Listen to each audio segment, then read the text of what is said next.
எல்லோருக்கும் வணக்கம். இன்றைக்கி நம்ம வீட்டில் இருக்கிற பொருளை வச்ச ஒரு அருமையான சூப்பரான லட்டு தாங்க செய்ய போகிறோம். உடம்புக்கு ரொம்ப நல்லது. இந்த மாதிரி லட்டு செஞ்சு வச்சுட்டா டெய்லி நம்ம ஒவ்வொன்று சாப்பிட்டு வந்தால் ரொம்ப நல்லாயிருக்கும். குழந்தைங்களுக்கும் ரொம்ப சத்து கிடைக்கும். அதுக்கு என்னென்ன தேவைன்னு சொல்லிட்டு பார்க்கலாம். 1 கப்பு பொட்டுக்கடலை, 1 கப்பு வெல்லம், 1/2 கப்பு கொப்பரை தேங்காய், 1/2 கப்பு வறுத்து தோல் எடுத்து வேர்க்கடலை எடுத்து வச்சுக்கிட்டேன். 2 ஸ்பூன் எள்ளு, ஒரு 1/4 ஸ்பூன் ஏலக்காய் பொடி. இப்போ எல்லாமே கொஞ்சம் சூடு பண்ணிக்கலாம். வேர்க்கடலை, பொட்டுக்கடலை இதெல்லாம் கொஞ்சம் லைட்டாக சூடு பண்ணிக்கலாம். ரொம்ப கலர் மாறுற அளவுக்கு பொட்டுக்கடலை வறுக்கக்கூடாது. லைட்டாக, அதாவது அந்த முறுமுறுப்பு தன்மை இருக்கணுன்றதுனால தான் லைட்டாக நம்ம சூடு பண்ணி வறுத்து எடுத்துக்கலாம். இப்போ நல்லா வறுபட்டுடுச்சு. இதே கடாயில் வேர்க்கடலையை கொஞ்சம் வறுத்துக்கலாம். நம்ம முன்னாடியே வேர்க்கடலை வறுத்து வச்சதுனால கொஞ்சம் நமுத்து மாதிரி இருக்கும். அதனால் மறுபடியும் லைட்டாக சூடு பண்ணிக்கிட்டால் லட்டு பிடிக்கிறதுக்கு ரொம்ப நல்லாயிருக்கும். வேர்க்கடலையை நல்லா வறுத்துக்கிட்டேன். எல்லாமே ஒரு நிமிஷத்துக்கு வறுத்துக்கிட்டால் போதும். இப்போ எள்ளும் நல்லா வறுபட்டுடுச்சு. இப்போ இதே கடாயில் நம்ம கொப்பரை தேங்காவை லைட்டாக சூடு பண்ணிக்கலாம். அதாவது இந்த கடாயில் போட்டு கலந்து கொடுத்துட்டு நம்ம ஸ்டவ் ஆஃப் பண்ணிடலாம். அந்த சூட்லேயே நல்லா வறுபட்டுடும். பாருங்கள், தேங்காய் நல்லா இந்த சூட்லேயே நல்லா வறுந்துடுச்சு. இதை எள்ளு கூடவே சேர்த்துக்கலாம். எள்ளு நம்ம அரைக்க மாட்டோம், அதனால் இது கூடவே சேர்த்துக்கிறேன். லட்டுக்கு எள்ளெல்லாம் முழுசாக இருக்கும்போது சாப்பிடும் ரொம்ப நல்லாயிருக்கும். பாருங்கள், இந்த மாதிரி நைஸாக அரைச்சிக்கணும். இப்போ இதையும் தேங்காய் கூடவே கொட்டிடலாம். இதே மிக்ஸி ஜாரில் வேர்க்கடலை போட்டு, வேர்க்கடலை ரொம்ப நைஸாக அரைக்கக்கூடாது. சும்மா 1-2 அந்த பல்ஸ் மோட்லேயே போட்டு அரைச்சிக்கிட்டால் போதும், நைஸாக அரைக்கக்கூடாது. பாருங்கள், வேர்க்கடலையும் பருப்பாக இருக்குது பாருங்கள், இந்த மாதிரி தெரியணும். இப்போ இதையும் எல்லாம் ஒன்றா சேர்த்துடலாம். இது கூடவே ஏலக்காய் பொடி சேர்த்துடலாம். ஏலக்காய் பொடி இதில் சேர்த்துட்றேன். சேர்த்துட்டு நல்லா கலந்து விட்டுடலாம். இப்போ நம்ம வெல்லு பாகம் காய்ச்சிக்கலாம். 1 கப்பு வெல்லம் எடுத்துக்கிட்டேன். உங்களுக்கு வெல்லம் கம்மியாக வேணும்னா நீங்கள் 3/4 கப்பு கூட எடுத்துக்கலாம். ஸ்வீட் எந்த அளவுக்கு தேவையோ அந்த அளவுக்கு போட்டுக்குங்க. தண்ணி ஒரு 2 ஸ்பூன் ஊற்றினா போதும். அதிகமாக தண்ணி சேர்க்காதீங்க.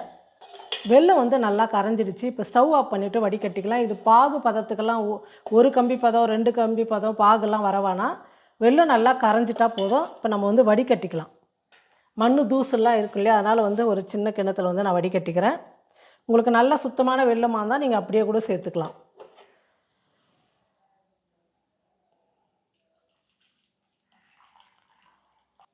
இப்போ சூட்டோடவே கொஞ்சம் கொஞ்சமாக ஊற்றி கலந்து உருண்டை பிடிச்சிக்கலாம். கொஞ்சம் லைட்டு சூடு இருக்கும் போதே நம்ம உருண்டை பிடிச்சாதான் உருண்டை வடும். அதனால் கொஞ்சம் லைட்டாக நம்ம கை பொறுக்கிற அளவுக்கு சூடு இருக்கும் போதே நம்ம உருண்டை பிடிச்சிக்கணும். பாருங்கள், வெல்லம் நம்ம பாகு காய்ச்சினது ஊற்றிட்டேன். நான் வெல்லம் கரைச்சி வச்சது ஊற்றிட்டேன். பாகுன்னு நினச்சா அப்புறம் நீங்கள் பாகு மாதிரி பண்ணிடாதீங்க. இப்போ கரெக்டாக இருக்குது. எனக்கு 1 ஸ்பூன் மீதி ஆகிடுச்சு.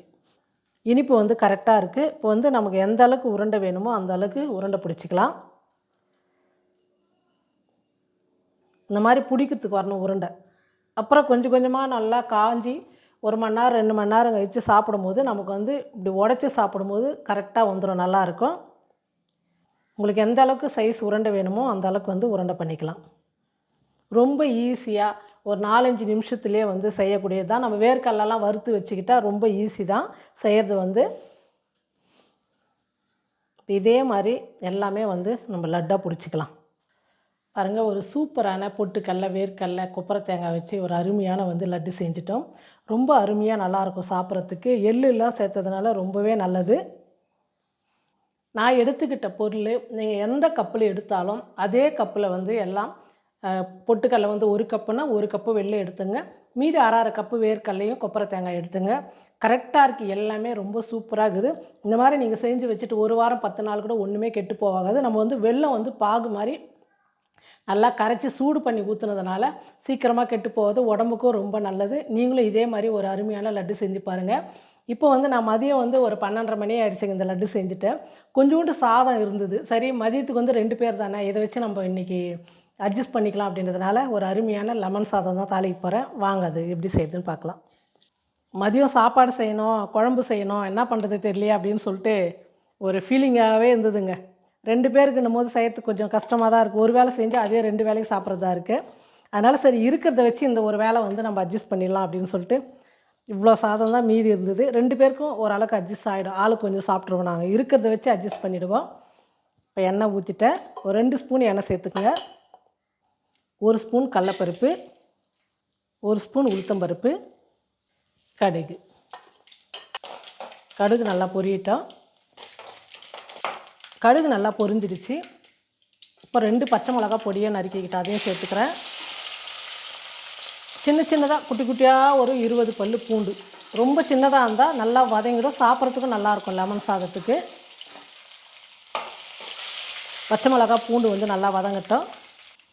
பாருங்கள் பூண்டு வெங்காயம் எல்லாம் நல்லா வதங்கிடுச்சு. ஒரு பெரிய வெங்காயம் வந்து பொடியாக கட் பண்ணிக்கிட்டு அதையும் சேர்த்துக்கிறேன். நம்ம வெளியே எங்கன்னா ட்ராவலில் போகிறதா இருந்தால் வெங்காயம் சேர்க்க வேணாம். இப்போயே உடனே சாப்பிட்றதுனால வெங்காயம் சேர்த்துக்கிட்டாவும் நல்லாயிருக்கும்.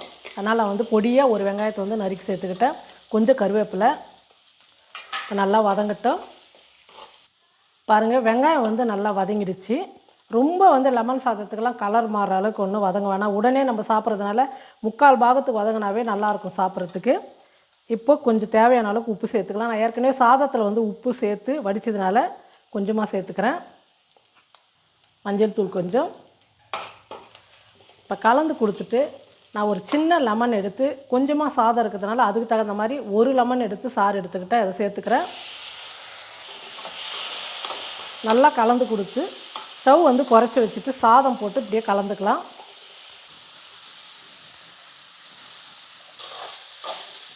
சாதம் போட்டதுக்கப்புறம் 1 நிமிஷத்துக்கு மட்டும் அப்படியே வந்து எண்ணெயிலே நல்லா இந்த சாதத்தை வந்து நல்லா வதக்கிக்கலாம்.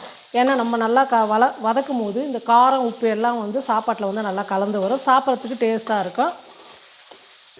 டக்குன்னு ஒரு 2 நிமிஷத்தில் நம்ம வீட்டில் இருக்கிற சாதத்தை வச்சு இன்றைக்கி மதியம் வந்து நாங்கள் லெமன் சாதம் தாளிச்சிட்டோம்.